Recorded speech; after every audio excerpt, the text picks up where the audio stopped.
कैसे भगवान विष्णु नारद जी का अहंकार भंग करते हैं और कैसे नारद जी विश्व मोहिनी पर मोहित हो जाते हैं और क्यों भगवान राम रूप में भगवान विष्णु आए हुए थे अयोध्या में, क्यों भगवान राम जन्म लिए अयोध्या में, इसके 2 कारण मैं बताता हूँ दोस्तों इस वीडियो में। एक बार जब सनातन, सनत, सनंदन और सनत कुमार, ये चारों ब्रह्मा के पुत्र चारों भाई जब भगवान विष्णु के दर्शन के अभिलाषी होकर वैकुंठ पधारते हैं, तब वहाँ 2 उनके द्वारपाल जय और विजया भगवान चारों भाइयों को रोक लेते हैं। उन्होंने जय विजय से प्रार्थना की कि हे द्वारपालों, भगवान से हमें मिलने दो और हमें उनके दर्शन पाने दो। परंतु जय विजया द्वारपाल भगवान विष्णु से उन्हें नहीं मिलने देते और विश्राम करने का बहाना बताकर उनको रोक रखते हैं दरवाजे पर। सो वो बालक क्रोध में आकर उन्हें श्राप दे देते हैं कि जाओ तुम राक्षस बन जाओगे। यह श्राप सुनकर भगवान विष्णु तुरंत बाहर आते हैं और उनसे माफ़ी मांगते हैं। तब चारों भाई उन दोनों को माफ़ कर देते हैं और कहते हैं कि श्राप तो कभी मुक्त नहीं हो सकते, परंतु इन दोनों की राक्षस योनि से मुक्ति आपके ही हाथों से होगी। आपसे विद्रोह करेंगे और आप इन्हें मुक्त करेंगे हर जन्म में। इस प्रकार से वो दोनों भाई 3 जन्मों तक राक्षस रूप में आते हैं और भगवान विष्णु राम जैसे कृष्ण रूप में, मनुष्य रूप में आते हैं और उनका विनाश करते हैं। यह एक कारण था भगवान राम को जन्म लेने का, क्योंकि वो दोनों जय विजया रावण और कुंभकर्ण रूप में धरती पर आते हैं और भारी अत्याचार करते हैं। तब भगवान विष्णु वहाँ जन्म लेते हैं राम रूप में और उसका विनाश करते हैं। इसी प्रकार से एक बार नारद मुनि तपस्या कर रहे होते हैं तो देवराज इंद्र सोचते हैं कि यह देव ऋषि हमारे पद को छीनने के लिए यह तपस्या कर रहे हैं, तो वो कामदेव को भेज देते हैं। कामदेव को जब भेजते हैं तो देव ऋषि आंखें खोलते हैं और कामदेव को कहते हैं कि तुम यह क्या कर रहे हो, मुझे मेरी तपस्या भंग करने के लिए आए हो। कामदेव उनसे माफ़ी मांगकर चला जाता है। यह अहंकार उनसे सहन नहीं होता और वो भगवान शंकर से जाकर बताते हैं कि हे भोलेनाथ, मैंने कामदेव को पर विजय प्राप्त कर ली, कामदेव को फटकार लगाकर भगा दिया। तब भगवान शंकर कहते हैं कि हे ऋषिराज, आप मुझसे तो बोले मगर भगवान विष्णु से मत बोलिएगा, भगवान विष्णु से बोलेंगे तो बहुत गड़बड़ हो जाएगी। तब नारद जी सोचते हैं कि मेरी विजय पर ये सोचते हैं कि मैं किसी को न बताऊं और ये मुझे किसी से न बताने की बात कर रहे हैं ताकि मैं किसी से न बताऊं और ये हमेशा अपने आप को ही महान समझते रहे कि मैं कामदेव को भस्म कर दिया, मैंने भी तो कामदेव को जीता है।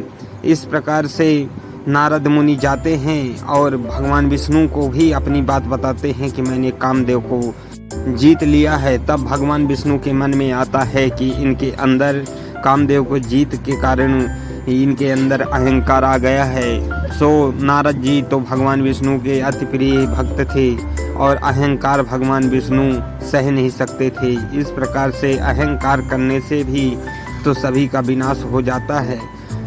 भगवान विष्णु ने नारद जी के अहंकार को भंग करने के लिए एक योजना रची और श्रीनगर नाम का एक, जो कि आज उत्तर भारत में है, श्रीनगर नाम का एक नगर बनाया और वहाँ विश्व मोहिनी नाम की एक राजकुमारी थी।